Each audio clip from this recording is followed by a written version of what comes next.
Hello and good morning. How are you doing? Hello, how are you? Oh, fantastic. Good morning. I'm great. How you doing? Absolutely fantastic. You have to know inside your heart that you are releasing something to the world that we have been begging for decades. Cassius X becoming Ali. This is, I mean, he was a major part of my life growing up. So I'm so excited about this.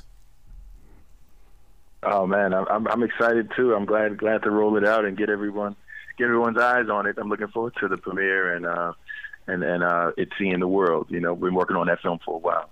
Yeah, because you know how it is. The media and things like that built their own story around Muhammad Ali, and this way you're gonna give us. You take it all the way back to 1959 as a young Cassius Clay. This gives us an opportunity to really study the student that became the man.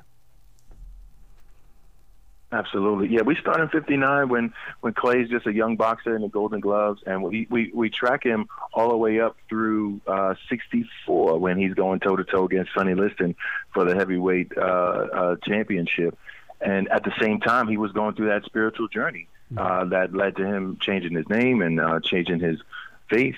And so it's exciting on that end because it's about his spiritual journey, and it's also exciting because you get to see him in the ring, and of course he works his magic. And during those younger years, which aren't always focused on so specifically, so you know, Cassius X is really it captures all of that. I'm happy about that. I got to tell you, between the two of us, I really want to go into this spiritual journey with him because so many people like to hide that part of their life. So for us to go through this with him and you guys sharing that story is going to be very special to a lot of people's hearts out here.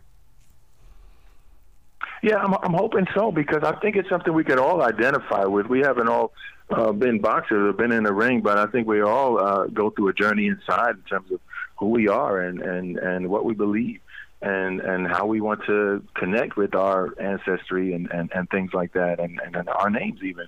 So I think that's a human journey and to have it attached to such a giant man during the years where he emerged as the legend that we know. To me, it was exciting, and I learned a lot just putting the film together. And of course, speaking to the people who contributed, you know, like Ambassador Abdullah Shabazz and Dee Sharp who was in a relationship with Muhammad Ali at the time, and all the other people.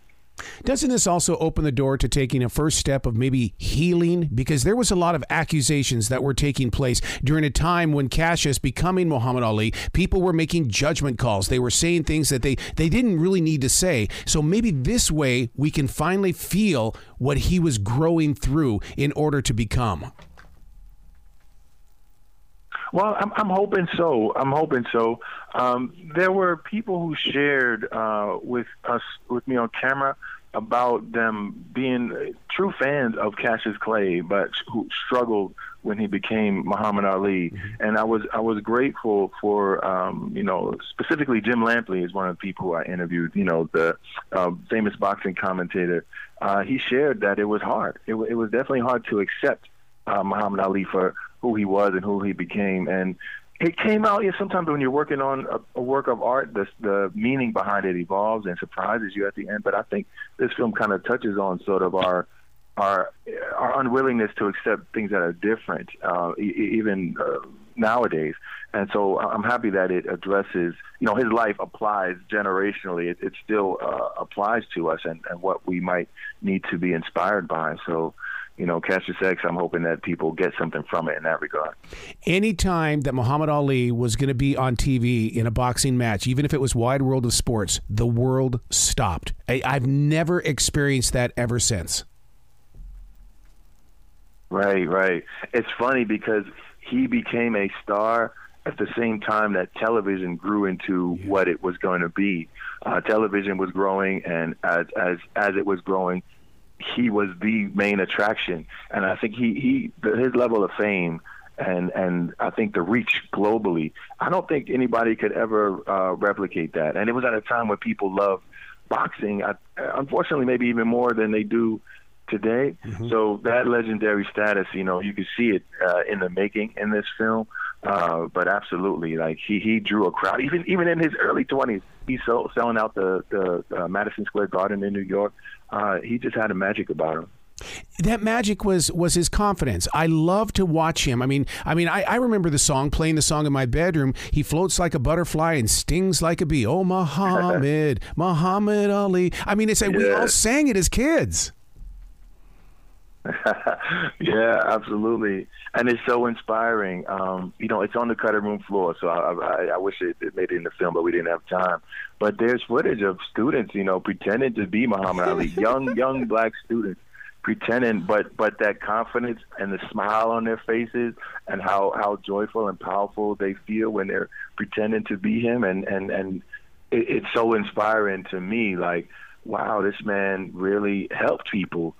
Sometimes you need to be inspired to be confident, and he accomplished that. Oh, Muta, I got to tell you, in Taekwondo, when I would go to those tournaments, I was always up on the balls of my feet because that's what Muhammad did. I always envisioned him being right there with me because it was about movement. It was about being there, going in, doing what you need to do, and then get back out and reassess the the damage and stuff.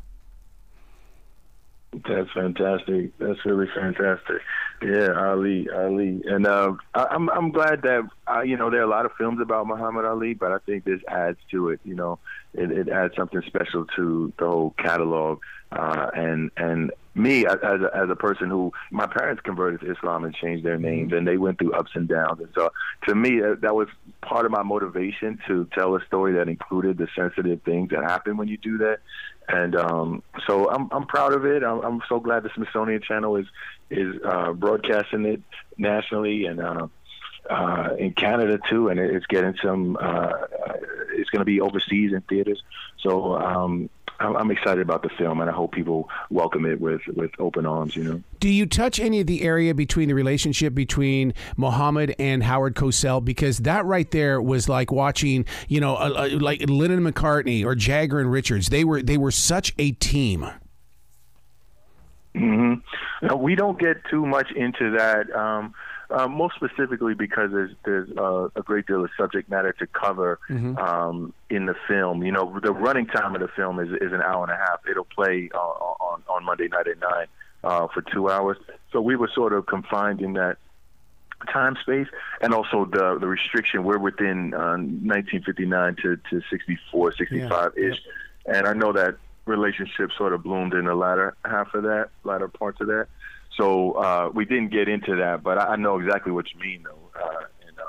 And that was a sort of brotherly dynamic that they had, and it was a very powerful. I think I love their dynamic when I get to watch all of that footage. Yeah. But no, that's not really part of the story exactly. We're focusing on his relationship with Dee Dee Sharp. They were dating and in love during that time before he became Muhammad Ali. We're focusing on his relationship with the Nation of Islam and how the words of the Honorable Elijah Muhammad influenced him, and how Malcolm X mentored him. So Ambassador Atala Shabazz is part of the film, and she shared what she witnessed as a young girl with her father mentoring Muhammad Ali, and we're focusing on his growth as a boxer for sure. Oh my God, I cannot wait. I cannot, because we've never had this before, and it's just they touch on it in the movies and things like that, but you're going into this and you're showing that side of his heart, and I just can't wait to experience this. I can't wait for you to see it. I can't wait for you to see it. I'm excited about sharing it with the world. Is there going to be a follow-up? Because there's so much history that can be unveiled. I've been asked about that. I think people who've seen like the early screenings, they want a follow-up. So perhaps I guess we can talk about that and huddle and figure out what we can do. I think Muhammad Ali, his life is so fascinating, and it's so layered that I think for generations onward, we're going to be able to gain something from looking at it and exploring it more deeply, for sure. Oh, you've got to come back to this show anytime in the future. The door is always going to be open for you. Oh, thank you. Thank you. You be brilliant today, okay? Oh, thank you, man. You too. I appreciate that. Thank you for your time.